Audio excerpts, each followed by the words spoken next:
قرآن مجید کی سب سے بڑی حجم کے اعتبار سے صورت ہے جو 40 آیات پر 40 رکوعات پر مشتمل ہے، اور یہ مدینہ المنورہ میں حضور علیہ السلام کے قلب اطہر پر نازل ہوئی، اور اس صورت کا آغاز حروف مقطعات سے کیا جا رہا ہے۔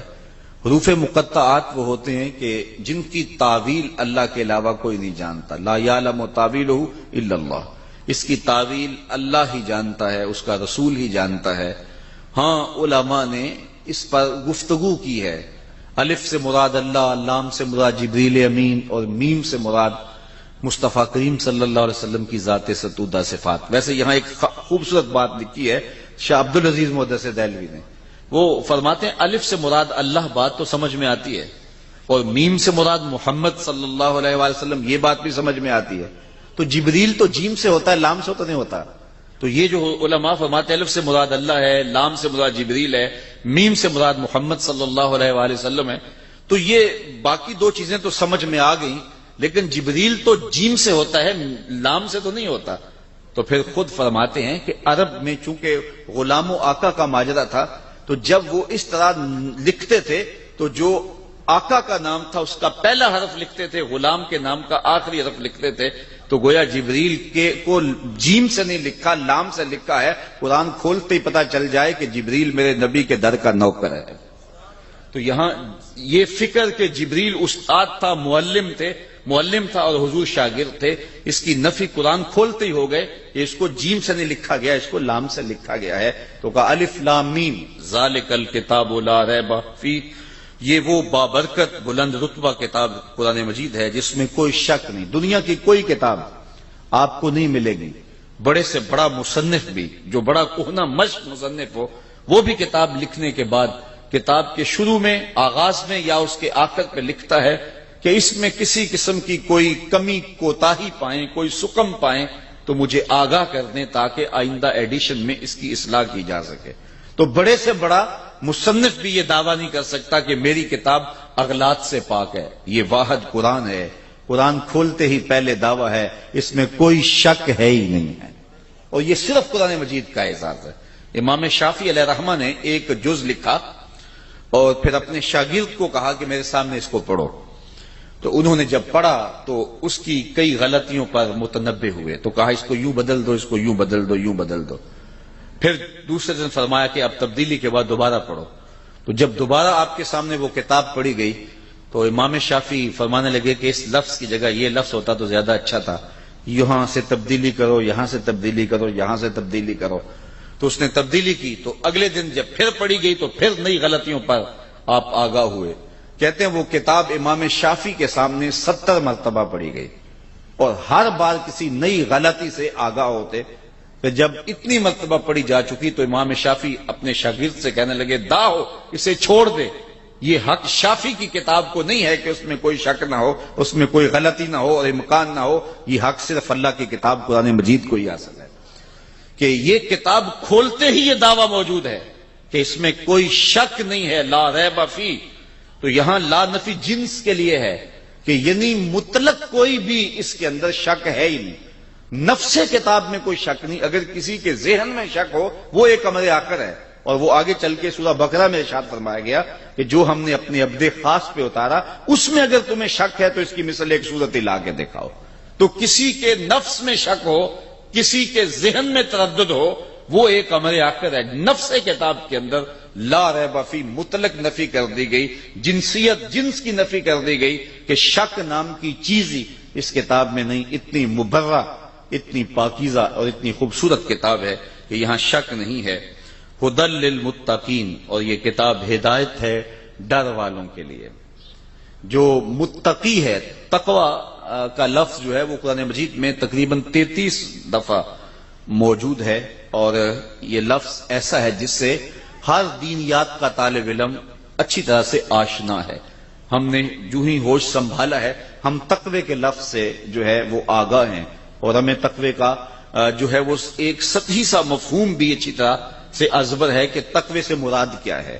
تو اس پر علماء نے بہت کچھ لکھا بھی ہے، اور یہ قرآن مجید کا اہم موضوع بھی ہے، اور تقوی کا حاصل ہونا یہ مومن کی زندگی کا مقصود بھی ہے۔ تو اس تقوی کو سمجھ لینا چاہیے کہ یہ تقوی کیا ہے، اور تقوی کے حاملین ہی متقی کہلاتے ہیں، تو متقیوں کے لیے یہ کتاب سراپا ہدایت ہے۔ تو اس پر اہل علم نے بہت کچھ لکھا۔ کسی نے کہا کہ نیکنے کے بعد جو طبیعت کے اندر ایک تذبذب ہوتا ہے کہ میری نیکی قبول ہوئی ہے یا نہیں ہوئی، تو اس کا نام تقوی ہے۔ نیکی کرنے کے بعد بھی ڈرتا رہے، اور یہ حضرت شیخ جہانگیر سمنانی علیہ رحمہ کا قول ہے، اور اس کی تائید میں حضرت علی المرتضی رضی اللہ تعالی عنہ سے مروی ایک روایت بھی موجود ہے کہ نیکی کرنے کے بعد بھی انسان ڈرتا رہے کہ پتہ نہیں میری نیکی بھی قبول ہوئی ہے کہ نہیں۔ اور اگر اس پر عمل دیکھنا ہو تو وہ سیدنا فاروق اعظم کا عمل موجود ہے کہ عید کے دن رو رہے تھے، تو کسی نے پوچھا کہ حضرت آج تو خوشیوں بھرا دن ہے، تو کہا مجھے نہیں پتا میرے روزے قبول ہوئے ہیں یا کہ نہیں ہوئے، میں مقبولین میں سے ہوں یا مطرودین میں سے۔ تو یہ ہے نیکی کرنے کے بعد بھی ایک کھٹکا رہے، ڈر رہے کہ پتہ نہیں میری نیکی قبول ہے کہ نہیں، چونکہ جو گناہ ہوتا ہے وہ کنفرم ہے کہ گناہ ہے۔ تو نیکی میں تھوڑا سا فرق نیت کا آ گیا تو یوں کہ یہ بڑی حساسیت ہے اس معاملے کے اندر۔ وہ کیا اقبال نے کہا تھا، براہیمی نظر لیکن بڑی مشکل سے ملتی ہے، ہوس چھپ چھپ کے سینوں میں بنا لیتی ہے تصویریں۔ تو یہ بڑی باریک سی چالیں ہوتی ہیں، ریا کی بھی، عجب کی بھی، اور بہت ساری چالیں جو عمل کو برباد کر دیتی ہیں۔ اس لیے جو ہے وہ نیکی کرنے کے بعد بھی وہ جو طبیعت کے اندر بے چینی ہوتی ہے کہ پتہ نہیں میری نیکی قبول ہوئی ہے یا کہ نہیں، تو اس کو تقویٰ کہتے ہیں۔ تقوی کے بارے میں یہ بھی کہا گیا کہ گناہ سے قلبی نفرت اور نیکی کی طرف قلبی رغبت کا نام تقوی ہے۔ لیکن میرے خیال میں تقوی کے حوالے سے بہت اچھا حضرت کعب بن احبار سے مروی ہے، جب حضرت عمر رضی اللہ تعالیٰ عنہ نے ان سے پوچھا کہ تم پچھلی کتابوں کے عالم بھی ہو اور قرآن بھی پڑھا ہے، تم بتاؤ کہ تقوی کیا ہے۔ یہ کعب احبار نے حضور کا زمانہ پایا ہے، لیکن زمانہ رسالت مآب صلی اللہ علیہ وسلم میں اسلام قبول نہیں کیا۔ حضور علیہ السلام کے وصال کے بعد انہوں نے اسلام قبول کیا، تو گویا وہ حضور کی زیارت تو انہوں نے کی ہے لیکن صحابی نہیں بنے، تو اس لیے تابعین میں سے ہیں، لیکن پچھلی کتابوں کے عالم تھے، اور پھر جب اسلام کو پڑھا تو پھر اسلام کے بھی عالم ہوئے۔ تو یہ بڑے اہم شخص تھے اس اعتبار سے، اور صحابہ ان سے کچھ امور کے اندر رجوع کرتے تھے۔ تو حضرت عمر نے ان سے پوچھا کہ تم نے پچھلی کتابوں کو بھی پڑھا ہے اور اسلام کو بھی پڑھا ہے، تو تم بتاؤ کہ تقوی کیا ہے۔ تو کعب احبار نے سوال کرنے پر حضرت عمر سے کہا کہ کبھی آپ ایسی وادی سے گزرے ہیں جہاں خاردار جھاڑیاں ہوں؟ تو حضرت عمر نے کہا ہاں کئی مرتبہ گزرا ہوں۔ تو کہا کہ پھر تم نے کیا کیا؟ تو حضرت عمر نے کہا کہ میں نے کپڑے سمیٹ لیے کہ جھاڑیوں سے گزر رہا ہوں، کو کانٹا میرے دامن سے الجھ نہ جائے اور میرا لباس تار تار نہ ہو جائے۔ تو حضرت کعب احبار کہنے لگے فضا کا تقوی بھی یہی ہے کہ دنیا سے یوں گزر جاؤ کہ کوئی کانٹا تمہارے دامن سے الجھ نہ جائے اور تمہیں داغدار نہ کر دے۔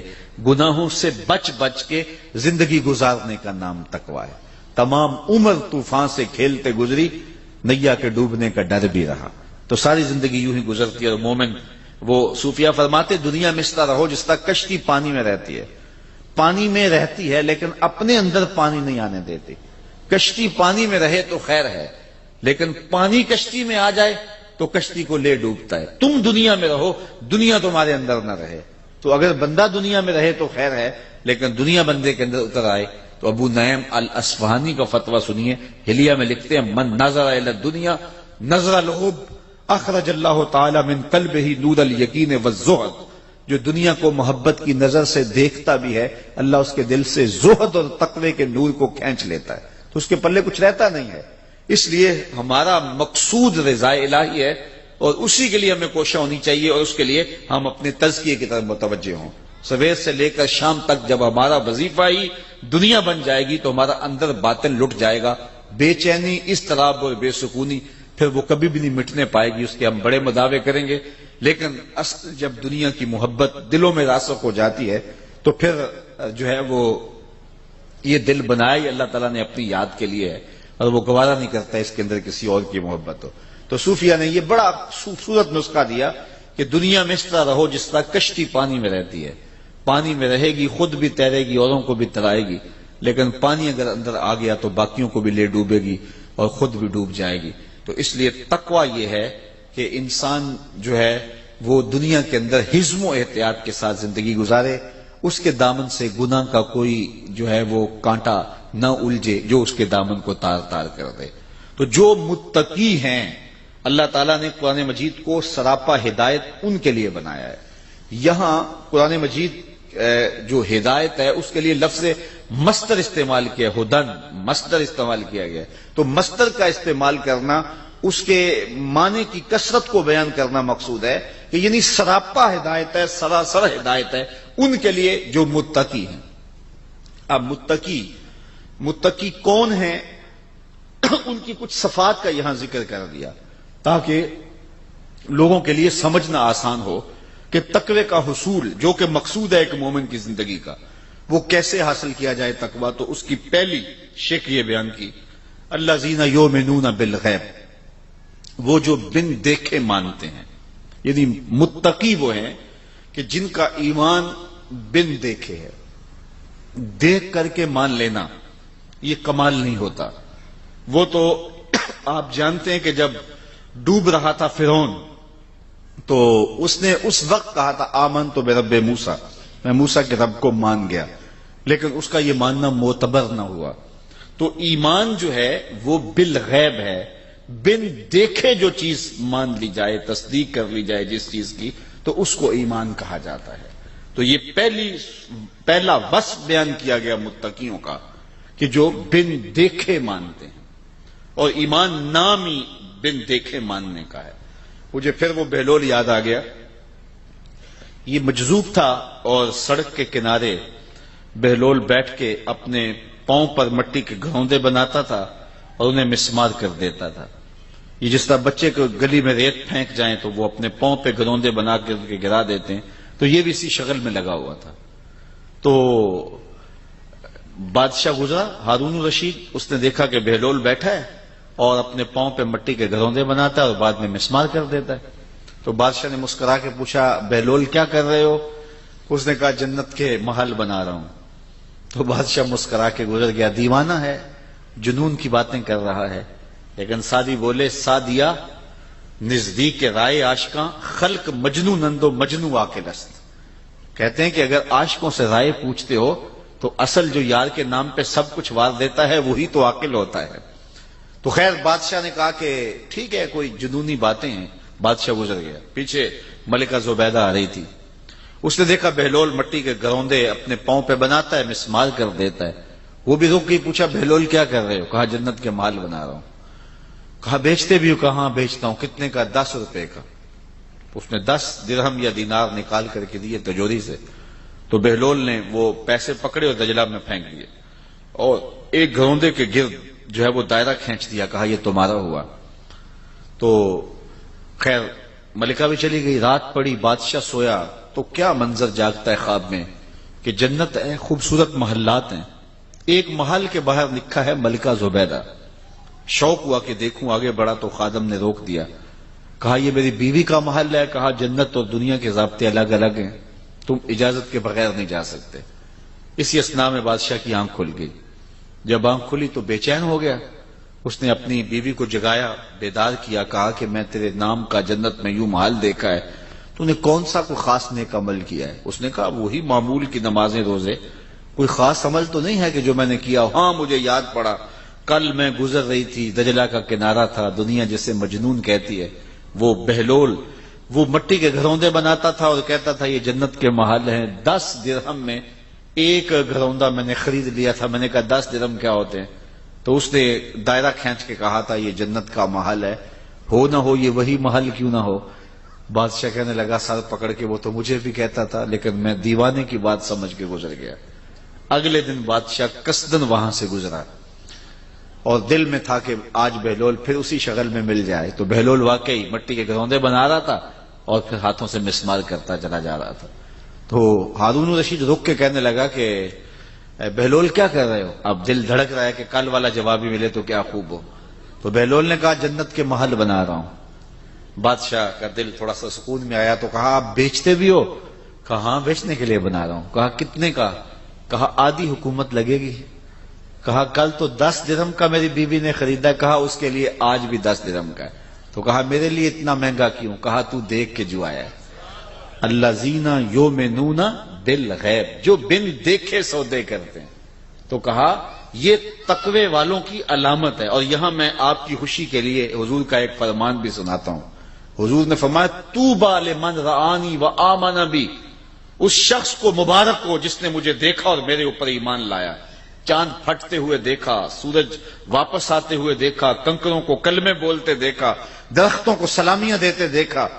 اس شخص کو مبارک ہو. وہ بدبخت ہے کہ کنکروں کو کلمے پڑھتے ہوئے دیکھ کر بھی نہیں مانے، لیکن تم نے مان لیا. کہا تمہیں تمہارے ایمان لانے کی میں ایک مبارک دیتا ہوں. طوبی لمن رآنی وآمن بی، اس شخص کو مبارک ہو جس نے مجھے دیکھا اور میرے اوپر ایمان لایا. وطوبی 7 مرات من لم یرانی وآمن بی، اور جنہوں نے مجھے دیکھا بھی نہیں ہوگا پھر بھی مانیں گے، ان کو 7 مبارک ہیں.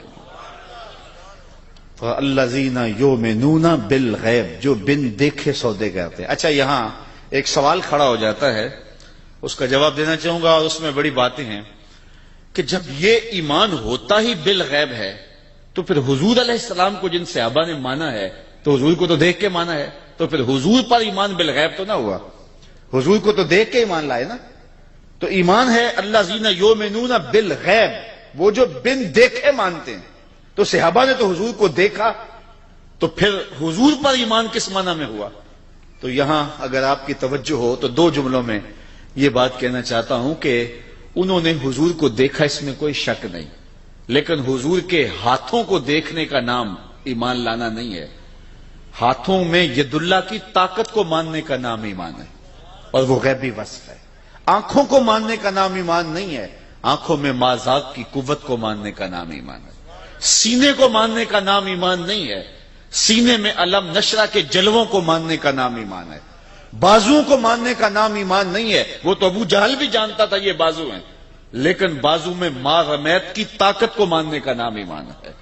اسی طرح کانوں کو ماننے کا نام ایمان نہیں ہے، کانوں کی سماعتوں کو ماننے کا نام ہے. انی ارا ما لا ترون واسمع ما لا تسمعون، کہا جو میں دیکھتا ہوں تم نہیں دیکھتے، جو میں سنتا ہوں تم نہیں سنتے ہو.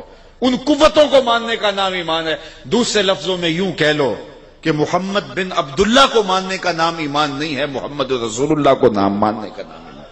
اور یہ اوصاف غیبیاں ہیں. تو حضور کو بھی جنہوں نے مانا تو حضور علیہ الصلوۃ والسلام کے وجود کو، بشرے کو، حضور علیہ الصلوۃ والسلام کی صورت کو انہوں نے گو دیکھا. لیکن ایمان ان غیبی صفات پر ہے جو دکھائی نہیں دیتی، اور ان غیبی صفات کو ماننا ہی کمال ہے.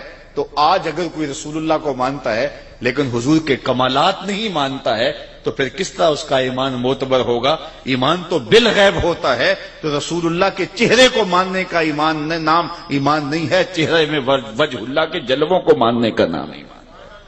تو جنہوں نے ظاہری طور پہ دیکھا ذرا ان کا رنگ بھی دیکھیے. یہ قرآن سے چلو اس بات کو طے کر لیتے ہیں. کچھ لوگوں نے دیکھا نا، لیکن خدا کہتا ہے نہیں دیکھا. ذرا غور کیجیے اس جملے پہ، وَتَرَاهُمْ يَنْظُرُونَ إِلَيْكَ وَهُمْ لَا يُبْصِرُونَ. کیا مرحلہ محبت ہے، اور کیا اللہ تعالیٰ نے جو ہے وہ کمال کر دی کہ فرمایا کہ وَتَرَاهُمْ يَنْظُرُونَ إِلَيْكَ، محبوب آپ ان کو دیکھ رہے ہیں، آپ ان لوگوں کو دیکھ رہے ہیں. وَتَرَاهُمْ آپ ان کو دیکھ رہے ہیں. کیا؟ يَنْظُرُونَ إِلَيْكَ، کہ یہ تمہیں دیکھ رہے ہیں. اے محبوب آپ ان کو دیکھ رہے ہو کہ یہ آپ کو دیکھ رہے ہیں، آپ ان کے دیکھنے کو دیکھ رہے ہو. وَهُمْ لَا يُبْصِرُونَ، میں خدا ہو کے کہہ رہا ہوں کہ یہ تمہیں دیکھ ہی نہیں رہے. ذرا غور تو کیجیے، ایک ہی آیت میں 3 باتیں کہی. وَتَرَاهُمْ يَنْظُرُونَ إِلَيْكَ وَهُمْ لَا يُبْصِرُونَ. محبوب آپ دیکھ رہے ہیں کہ یہ تمہیں دیکھ رہے ہیں، میں کہتا ہوں نہیں دیکھ رہے. ذرا اس پہ تھوڑی دیر کے لیے رک جائیے کہ یہ دیکھ رہے ہیں اور ان کے دیکھنے کو محبوب آپ دیکھ رہے ہیں، لیکن میں کہتا ہوں خدا ہو کہ نہیں دیکھ رہے. اللہ اکبر. وَتَرَاهُمْ يَنْظُرُونَ إِلَيْكَ وَهُمْ لَا يُبْصِرُونَ. محبوب یہ دیکھ رہے ہیں، آنکھیں پھاڑ پھاڑ کے دیکھ رہے ہیں، لیکن میں کہتا ہوں نہیں دیکھ رہے. اس لیے کہ جنہوں نے تجھے اپنے جیسا دیکھا دیکھا ہی نہیں ہے. کول ہندیاں بھی کہیں اپنا نہ جانیا، دل والے آکھیا دلدار آ گئے. یار تبھی تو قبر میں سوال ہوتا ہے نا ابو جہل کو، من ربو کا ما دینوں کا ما کنت تقولو فی ھذا الرجل. حضور سامنے ہیں، ابو جہل کو سوال ہوتا ہے کہ حضور کے بارے میں، حضور سامنے ہے، ذرا توجہ فرمائیے گا، حضور سامنے ہیں. ابو جہل کو سوال ہوتا ہے ان کے بارے میں کیا کہتا ہے، یہ کون ہے؟ ابو جہل کو قبر میں سوال ہو رہا ہے، حضور سامنے ہیں. پوچھا جاتا ہے یہ کون ہے تو ابو جہل کیا کہتا ہے ہاتھ لا ادری، ہائے افسوس میں تو نہیں پہچانتا یہ کون ہے، مجھے تو نہیں پتا یہ کون ہے۔ یار اگر پتا نہیں ہے تو پتھر کس کو مارتا تھا؟ پتا نہیں ہے تو کانٹے کس کی راہوں میں بچھاتا تھا؟ پتا نہیں ہے تو دارالندوہ میں بیٹھ کے قتل کی سازش کس کے خلاف تیار کی ہے؟ کس کے اوپر اوجریاں ڈلواتا تھا؟ لیکن وہ کہتا ہے ہاتھ لا ادری، ہائے افسوس میں نہیں جانتا۔ ساری زندگی آنکھیں پھاڑ پھاڑ کے دیکھتا رہا، آج قبر میں حضور سامنے ہیں، سوال ہوتا ہے بتا یہ کون ہے؟ وہ کہتا ہے ہاتھ لا ادری، ہائے افسوس میں نہیں جانتا۔ 14 صدیاں گزرنے کے بعد غازی ممتاز قبر میں اترتا ہے، فرشتے پوچھتے ہیں غازی بتا یہ کون ہے؟ تو غازی کہتا ہے پیچھے ہٹو، پہلے پائے ناز کو چوم تو لینے دو، میں تو مر کے پہنچا ہوں یہاں اس دل ربا کے واسطے، یہ تو بخت سور گئے کہ میری قبر میں آئے وہ میرے مزار پہ گھونگٹ اتار کے، آئے وہ میرے مزار پہ گھونگٹ اتار کے، مجھ سے نصیب اچھے ہوئے میرے مزار کے، یہ تو بخت سور گئے کہ وہ میری قبر پہ آئے، پیچھے ہٹو پہلے مجھے پاؤں تو چوم لینے دو۔ ساری زندگی تو میں نعتیں ہی ان کی پڑھتا رہا، میں تو ذکر ہی ان کا کرتا رہا، پھانسی کا پھندا چوم کے میں نے ایسے ہی گلے میں تو نہیں ڈالا تھا، میں نے اس لیے سب کچھ قربان کیا تھا کہ ان کا دیدار نصیب ہو جائے۔ سوال کھڑا ہو گیا، جس نے ساری زندگی دیکھا وہ کہتا ہے ہائے افسوس میں نہیں پہچانتا یہ کون ہے۔ اور 14 صدیوں کے بعد غازی علم الدین قبر میں اترتا ہے، عامر چیمہ قبر میں اترتا ہے، سوال ہوتا ہے کہ یہ کون ہے؟ تو کہتے ہیں پیچھے ہٹو پہلے پائے ناز چوم لینے دو، جس نے دیکھا وہ پہچانتا نہیں، جس نے نہیں دیکھا وہ پہچان رہا ہے۔ تو اس کا سبب کیا؟ تو صاحب و سبب یہ ہے، اقبال کہتا ہے در دل مسلم مقام مصطفیٰ آبروئے ماز نام مصطفیٰ، مومن کے دل میں ڈیرے ہی حضور کے ہوتے ہیں، اور اس کی آنکھوں نے دیکھا تھا، اس کے دل نے نہیں دیکھا تھا۔ ابو جہل کی آنکھوں نے دیکھا تھا اور رب نے نفی کر دی، وَتَرَاهُمْ يَنْظُرُونَ إِلَيْكَ، محبوب یہ آنکھیں پھاڑ پھاڑ کے دیکھ رہے ہیں اور آپ ان کے دیکھنے کو دیکھ رہے ہو، وَهُمْ لَا يُبْصِرُونَ، میں خدا ہو کے کہہ رہا ہوں یہ نہیں دیکھ رہے، اس لیے کہ انہوں نے دیکھا ہی نہیں۔ تو حضور کے بازوؤں کو ماننے کا نام ایمان نہیں، بازو میں مارمیت کی طاقت کو ماننے کا نام ایمان ہے، تو وہ غیبی صفات کو ماننے کا نام ایمان ہے۔ تو یہ اگرچہ 14 صدیوں کے فاصلے پہ تھے، انہوں نے وہ بازو نہیں دیکھے، بازوؤں کی قوت کو تو مانا ہے نا، تبھی تو کھڑے ہو کے پڑھتے تھے جس کو بارے دو عالم کی پرواہ نہیں، ایسے بازو کی قوت پہ لاکھوں سلام۔ تو انہوں نے بازو نہیں دیکھے لیکن اس قوت کو مانا ہے، انہوں نے آنکھیں نہیں دیکھی لیکن آنکھوں کے کمال کو مانا ہے، انہوں نے سینہ نہیں دیکھا لیکن علم نشرہ کے جمال کو مانا ہے، انہوں نے ہونٹ نہیں دیکھے لیکن پتلی پتلی گلے قدس کی پتیاں، ان لبوں کی نزاکت پہ لاکھوں سلام کے ترانے تو پڑے ہیں۔ اس لیے ایمان جو ہے وہ بالغیب ماننے کو کہتے ہیں۔ تو ارشاد فرمایا متقین کی پہلی صفت یہ ہے الذین یؤمنون بالغیب، جو بن دیکھے مانتے ہیں۔ تو یہ کمال ہے، بن دیکھے ماننا، انڈٹھا سودا کرنا، اور وہ جو بھی کرے گا وہ بامراد ہوگا۔ چونکہ اگر آنکھوں سے انہوں نے دیکھا تو ان آنکھوں میں تو مٹی پڑ گئی قبر کی، اس وقت تو دل کی آنکھیں کھلی، تو دل کی آنکھوں نے دیکھا ہی نہیں تھا، تو دل کی آنکھوں نے دیکھا نہیں تھا تو اب وہ پہچان نہیں سکے، اور جو ہے وہ جن کی دل کی آنکھوں نے دیکھا تھا ان آنکھوں نے گو نہیں دیکھا تھا، دل کی آنکھیں کھلی تو سامنے جلوے رسول کے نظر آئے۔ اس لیے ایمان جو ہے وہ بالغیب ایمان لانے کا نام ہے۔ آگے ارشاد فرمایا وَيُقِيمُونَ الصَّلَاةَ، اور وہ نماز قائم رکھیں۔ نماز یہ دوسری صفت ہے اہل تقوی کی، کہ ایک تو وہ بالغیب مانتے ہیں، ایمان بالغیب رکھتے ہیں، بن دیکھے سودے کرتے ہیں، اور دوسری بات کہ وہ اقامت صلاۃ کا فریضہ سر انجام دیتے ہیں، 5 گانا نماز، یہ ان کا معمول زندگی، یہ متقیوں کی صفت ہے۔ پہلی صفت کا تعلق اعتقادات سے ہے، اب دوسری صفت کا تعلق جو ہے وہ عبادات سے ہے، اور عبادت بدنیہ سے ہے، کہ وہ 5 گانا نماز شعار زندگی رکھتے ہیں، اقامت صلاۃ کا مفہوم اچھی طرح سمجھتے ہیں، اور ان کی پیشانیاں رب کے حضور جھکتی ہیں۔ کتنے خوش نصیب لوگ ہوتے ہیں جنہیں رب کے حضور سجدہ میسر ہوتا ہے، اور کتنا بدبخت شخص ہوتا ہے جسے رب کے حضور سجدے کی توفیق نہیں ملتی۔ یا صبح کے وقت چڑیاں بھی اپنے گھونسلوں سے نکل کے رب کی تسبیح بول رہی ہوتی ہیں، اور حشرات الارض بھی بلوں سے باہر نکل کے رب کی پاکی کے ترانے پڑھ رہے ہوتے ہیں، اور وہ کتنا بد نصیب ہوتا ہے جو اس وقت نیند کے خراٹوں میں ہوتا ہے۔ آغاز اللہ کے حضور سجدے سے کیجئے، پھر دارین کی عزتیں تمہیں مقسوم کرے گا۔ آگے فرمایا وَمِمَّا رَزَقْنَاهُمْ يُنْفِقُونَ، اور ہم نے جو ان کو عطا کیا اس سے وہ خرچ کرتے ہیں۔ یہ عبادت مالی ہے، یعنی پہلے عبادت بدنیہ کا ذکر تھا صلاۃ سے، اب عبادت مالیہ کا ذکر کیا کہ وہ اپنے مال کو راہ خدا کے اندر خرچ کرتے ہیں، جو بھی ہم نے انہیں دیا اس سے خرچ کرتے ہیں۔ ویسے علماء تفسیر نے لکھا ہے کہ یہاں سے صرف مال ہی مراد نہیں ہے، بلکہ کسی کو علم دیا تو علم خرچ کرتا ہے راہ خدا میں، کسی کو صلاحیت سے نوازا گیا تو صلاحیت کو خرچ کرتا ہے راہ خدا میں، اس کو جو بخشا گیا، اصل رسوخ دیا گیا ہے، اس کو جو ہے وہ صلاحیت دی گئی ہے، اس کو علم کا نور دیا گیا ہے، اس کو جو بھی دیا گیا ہے اس کو راہ خدا میں خرچ کرتا ہے۔ لیکن عمومی طور پہ یہاں سے مال مراد لیا گیا ہے کہ اللہ نے اس کو جو دیا ہے اس سے وہ خرچ کرتا ہے، یعنی اللہ کے دیے سے خرچ کرتا ہے۔ یہ اس کا رنگ ہے، یہ اس کی کرم نوازیاں ہیں کہ وہ خود دے کے کہتا ہے میری راہ میں خرچ کرو، بلکہ وہ خود دے کے کہتا ہے کون ہے جو مجھ کو قرض حسنہ دے، یعنی خود عطا کرتا ہے اور پھر خود کہتا ہے مجھے قرض حسنہ دو، میں تمہیں اچھے طریقے سے لوٹاؤں گا۔ اور دینے والوں نے بھی راہ خدا میں جب دیا تو حد کر دی۔ ابو دہدا ایک صحابی ہیں، جب یہ آیت تھی نا من ذا الذی یقرض اللہ قرضا حسنا، کہ کون ہے جو اللہ کو قرض حسنہ دے، تو انہوں نے حضور کا ہاتھ پکڑ لیا اور کہا حضور کیا اللہ نے واقعی ہم سے قرضہ مانگا ہے؟ تو حضور نے فرمایا ہاں ابو دہدا، اللہ نے واقعی ہم سے قرضہ مانگا ہے۔ تو وہ حضور کا ہاتھ پکڑ کے ایک سمت جاتے جا رہے ہیں اور آگے ان کا باغ آ گیا جس میں 600 کھجوروں کے درخت تھے، اور کب باغ لگایا جاتا ہے، کب پلتے ہیں اور پروان چڑھتے ہیں، اور جب جو ہے وہ باغ کمال پہ ہوتا ہے، جوبن پہ ہوتا ہے، تو پھر جو ہے اس کے ساتھ جو باغ کے مالک کو محبت ہوتی ہے۔ ہمارے دیہاتوں میں لوگ کہتے ہیں کہ جٹ گنا نہیں توڑن دیتا، اور چاہے وہ گڑ کی پیسی وہ دے دے لیکن گنا نہیں توڑنے دیتا، تو وہ اپنے کھیت کے ساتھ جو تعلق ہے یہ اس کی مثال ہے۔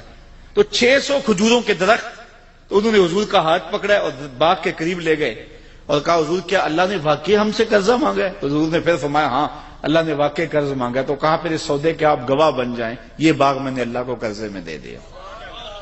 وہ 600 کھجوروں پر مشتمل باغ، ان کی رہائش بھی اس باغ کے اندر تھی۔ اب اندر نہیں جا رہے، باہر ہی کھڑے ہو گئے اور اپنی بیوی کو آواز دی یا امت دہدا اخرجی، اے دہدا کی امی ذرا باہر آ جا، یہ باغ اب ہمارا نہیں رہا، ہم نے اللہ کو دے دیے۔ اچھا وہ حضور کے درس گاہ کے پڑے ہوئے لوگ کیسے خوش نصیب تھے۔ اس خاتون نے یہ نہیں کہا کہ ابو دہدا کیا غضب ڈایا ہے، بچوں کو لے کے کدھر جائیں، اس نے جلدی جلدی سامان سمیٹا، بچوں کو باہر لیا اور حضور کے سامنے آ کھڑی ہوئی اور ابو دہدا سے مخاطب ہو کہنے لگی یا ابا دہدا رابحہ بیعو کا، اے ابو دہدا تو نے بڑا ہی نفع والا سودا کر لیا ہے، تو نے بڑا ہی نفع والا سودا کر لیا ہے۔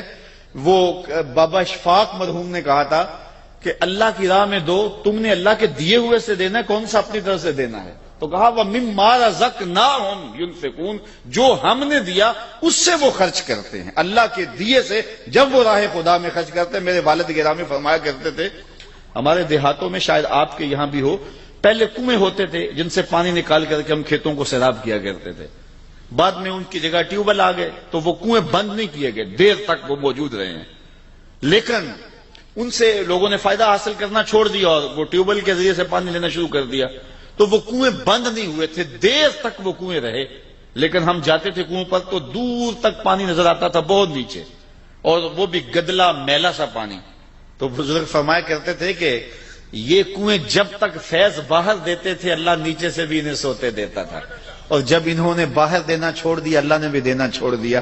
تو جب تم راہ خدا میں خرچ کرتے رہو گے اللہ تمہیں عطا کرتا رہے گا، اور جب تم دینا چھوڑ دو گے تو پھر تمہارے لیے بھی مشکلات کھڑی ہو جائیں گی۔ تو راہ خدا میں دینے سے مال گھٹتا نہیں ہے۔ حضور نے حضرت ابو کبشہ الانماری رضی اللہ تعالیٰ عنہ سے ایک روایت